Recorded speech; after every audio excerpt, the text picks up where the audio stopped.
Ici c'est Stéphane du groupe media.ch.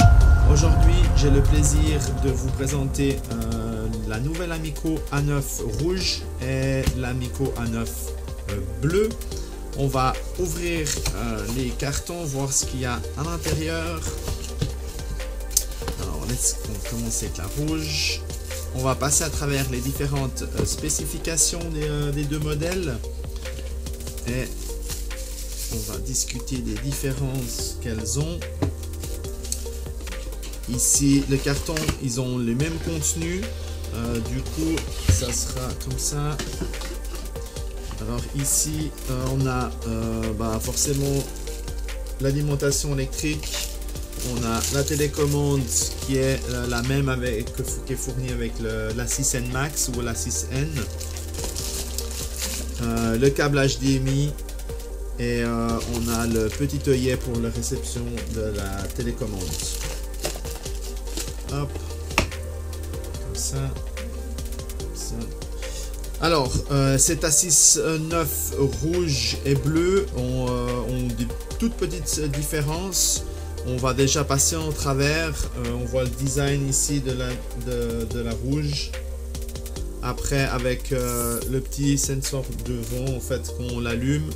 Sur le côté, on a un petit port pour une SD card.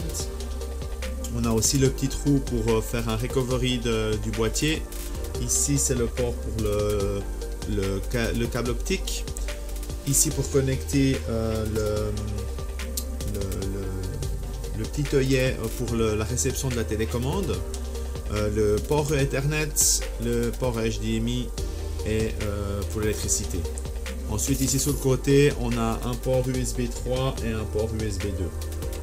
Alors voici plus ou moins les caractéristiques de la box rouge. Et ceci, c'est la box bleue.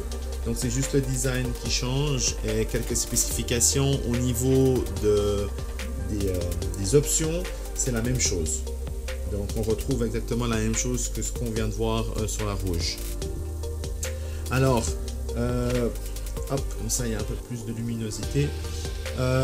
Si on passe à travers un peu ces deux boîtiers, les deux ont un processeur Amlogic S905X3. C'est un quad-core A55 64 bits. Elles ont un Mali G31 pour la carte GPU. Elles sont sous Android 9. Le décodeur, c'est un 4K 60 fps ou un 8K 30 fps. Elles ont 2 Go de RAM DDR3. La rouge a 8 Go de RAM disque dur. Et la bleue, elle a 16 GB de disque dur. Les deux, elles ont un internet de 100 Mbps. La rouge a fait un Wi-Fi mais seulement en single band, ça veut dire elle supporte le 802.11bgn, alors que la bleue elle fait le dual band et puis elle supporte le 802.11ac. Il y a USB 2, USB 3 comme on a pu le voir, il y a la micro SD et le câble optique. Et les deux maintenant viennent avec une mise à jour software pour le MyTV 2 en fait. Alors on va les connecter à l'ordinateur et puis je vais vous passer au travers de tous les menus et les options qu'elles ont. A tout de suite. Hello, me voici avec la nouvelle Amico A9. J'ai choisi de connecter la Blue, comme c'est la plus puissante, comme on l'a déjà expliqué lors de l'unboxing, la plus puissante au niveau hard disk. Elle a 16 GB et puis aussi au niveau Wi-Fi, elle fait dual band AC. Comme vous pouvez le voir, c'est le nouveau menu qui s'affiche. Pour avoir le nouveau menu par rapport aux anciens, il faut faire l'update, autrement vous n'aurez pas encore le nouveau menu, et une fois fait ça se fera automatiquement. Alors comme on a pu voir, il y a le MyTV 2 qui est supporté sur ce nouvel appareil, et vous pouvez paramétrer vos portals par ici. Ensuite vous avez les différentes applications que vous avez d'origine, où vous pouvez aller en télécharger d'autres dans All Apps et puis dans l'App Store. Et puis vous voyez que maintenant j'ai déjà rajouté la Disney, j'ai rajouté la Speed Test. Ensuite vous pouvez ici les mettre en shortcut comme vous préférez, vous pouvez les effacer, les changer. J'ai rajouté Netflix, Disney, Kodi, et c'est assez simple, il suffit d'aller dessus et puis de choisir l'application que vous voulez rajouter sur votre background, sur votre fond d'écran. Ensuite, les settings, les menus ressemblent aux anciens modèles comme la 6 Max. Vous avez le networking au niveau du Wi-Fi, vous avez le LAN qui n'est pas connecté.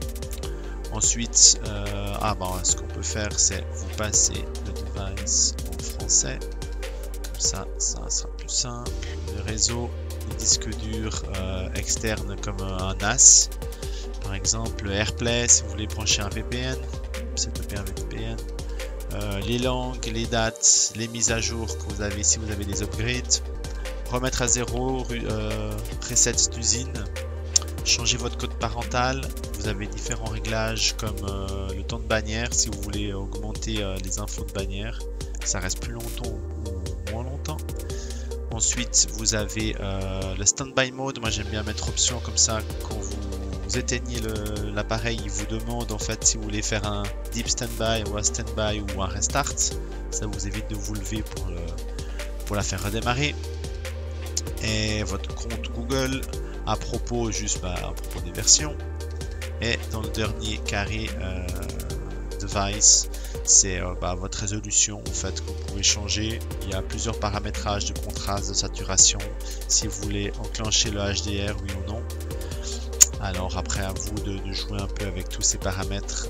Il y en a pas mal. On va le mettre en on.